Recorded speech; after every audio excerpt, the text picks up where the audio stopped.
ભાડેર ગામના સીમ વિસ્તારમાંથી ગઈકાલે વાડીની જમીનમાં દાટેલા માનવ કંકાળ મળી આવેલા એનો ભેદ ઉકેલાયો। ધારીના ભાડેર ગામે ગઈકાલે વાડીની જમીનમાં દાટેલા માનવ કંકાલ મામલે પોલીસે દૂધનું દૂધ અને પાણીનું પાણી કરીને આખી હત્યાની ગુથ્થી ઉકેલીને બાપાના હાથે દીકરાની હત્યા થઈ હોવાનો સ્ફોટક ખુલાસો પોલીસે કરીને હત્યારા પિતાની ધરપકડ કરી હતી। ત્યારે કયા કારણે પિતાએ પોતાના જ પુત્રની કરી હતી હત્યા, જોઈએ આ સ્પેશિયલ રિપોર્ટમાં। આ છે અમરેલી જિલ્લાના ધારીનું ભાડેર ગામના વશરામભાઈ સેંજલિયા। વશરામભાઈ સેંજલિયાએ પોતાના જ સગા દીકરાની 24 નવેમ્બરે ગળે દોરડું વીંટીને હત્યા કરી હોવાની પોલીસ તપાસમાં વિગતો ખુલી હતી। આ દીકરાની હત્યા બાપે કેમ કરી તે અંગે હત્યારા પિતાની પોલીસે સઘન પૂછપરછ બાદ આખો ભેદ ઉકેલાયો હતો, જેમાં પ્રથમ ગઈકાલે ભાડેર ગામના વશરામભાઈ સેંજલિયાની વાડીમાં માનવ કંકાળ જમીનમાં અડધું દાટેલી હાલતમાં હોવાની બાતમી બાજુના ખેતરવાળાએ પોલીસને આપતા ધારી પોલીસ તંત્ર દ્વારા તપાસ શરૂ કરવામાં આવી હતી, જેમાં માનવ કંકાલ જમીનમાં દટાયેલ જોવા મળેલ, જે પોલીસ બહાર કાઢી ફોરેન્સિક પીએમ અર્થે ભાવનગર ખસેડી વાડી માલિક વશરામભાઈ સેંજલિયાની પૂછપરછ કરતા પિતાએ ચોંકાવનારો ખુલાસો કર્યો હતો અને પોતાના દીકરાને પોતાના હાથે જ હત્યા કરી હોવાની કબૂલાત આપી હતી। 24 નવેમ્બરે પોતાનો દીકરો હિતેશ સેંજલિયા દારૂ પીવાની ટેવવાળો હોય અને ઘરે માતા અને માસા સાથે માથાકૂટ કરતો હોય ને માતા સાથે બીભત્સ માંગણી કરી રહ્યો હતો, ત્યારે પિતા વશરામભાઈ સેંજલિયાને ગુસ્સો આવતા દોરડા વડે ગળે ટૂંકો આપી અને હત્યા કરી સનેડો ગાડીમાં પોતાની વાડીમાં જઈને દાટી દીધેલ હતો ને બાદ ગઈકાલે 1 જાન્યુઆરીએ પોલીસને બાતમી મળતા સમગ્ર હત્યાનો ભેદ ઉકેલીને પિતાના હાથે પુત્રની હત્યાના આરોપી પિતાની ધરપકડ કરીને ધારી એસપી જયવીર ગઢવીએ પોતાની વિગતો જાહેર કરેલ હતી। દારૂ પીવાની ટેવ ધરાવતા દીકરાની હત્યા પિતાએ કરતા પોલીસે વિધિવત આજે ધરપકડ કરી હતી ને 1 મહિનો છે દિવસ પહેલા પિતાએ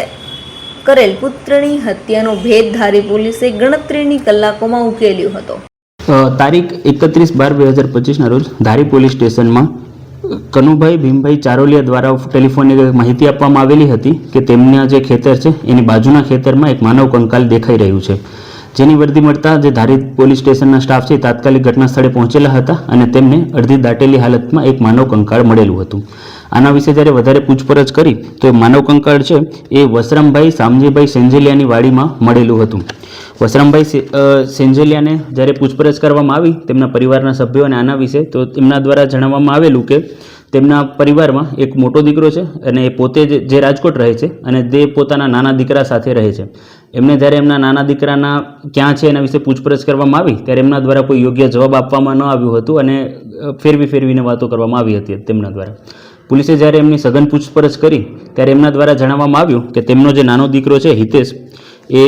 દારૂ પીવાની ટેવવાળો હતો અને અવારનવાર ઘરેથી હેરાન પરેશાન કરતો હતો, ઘરના સભ્યો જોડે ઝઘડો પણ કરતો હતો અને એમણે વધુમાં જણાવ્યું કે 24/11/2025 ના રોજ જ્યારે વશરામભાઈ શામજીભાઈ સેંજલિયા એ પોતાના ઘરે આવ્યા ત્યારે જે એમનો દીકરો જે છે એ આરોપી છે એમના પત્ની અને પોતાના સગા માતા એમની જોડે મારપીટ કરી રહ્યો હતો, ગેરવર્તન કરી રહ્યો હતો અને બીભત્સ માંગણી કરી રહ્યો હતો, જેના લીધે વશરામ શામજીભાઈ સેંજલિયા છે તેમને દોરડી દ્વારા જે તેમનો પુત્ર છે એનું ગળું દબાવી અને તેનું મૃત્યુ કરી દીધું હતું। બાદમાં એ પોતાના સનેડામાં એમની જે ડેડ બોડી છે એને લઈ જઈ પોતાના ખેતરે જઈ અને એમણે દાટી દીધેલી હતી। આ ઘટનાની પોલીસને જાણ થતાં ધારી પોલીસ સ્ટેશન ખાતે મર્ડરની એક FIR નોંધવામાં આવેલી છે, જેનામાં સરકાર તરફે ફરિયાદી ધારી પોલીસ સ્ટેશનના ઇન્સ્પેક્ટર KB જાડેજા છે અને આ સમગ્ર ઘટનાની તપાસ ખાંભા PI MA દેસાઈને સોંપવામાં આવેલી છે। એઝ ઓફ નાઉ અન્ય કોઈ લોકોની આમાં મદદગારીનો સામે નથી આવ્યું, પણ જો આવશે આવું કોઈ પણ સામે તો તમને જાણ કરવામાં આવશે। આ જે ઘટના બની ગળું દબાવી અને મારી દેવામાં આવેલું એ ઘટના એમના ઘરની અંદર જ બનેલી છે અને ત્યારબાદ એમણે જે ડેડ બોડીને છે એને જઈને ડિસ્પોઝ એમણે પોતાનું ખેતરના જે શેઢો છે ત્યાં કરેલો હતો। આ ઘટના બનેલી છે 24/11/2025 ના રોજ અને ગઈકાલે આ સામે આવેલું છે।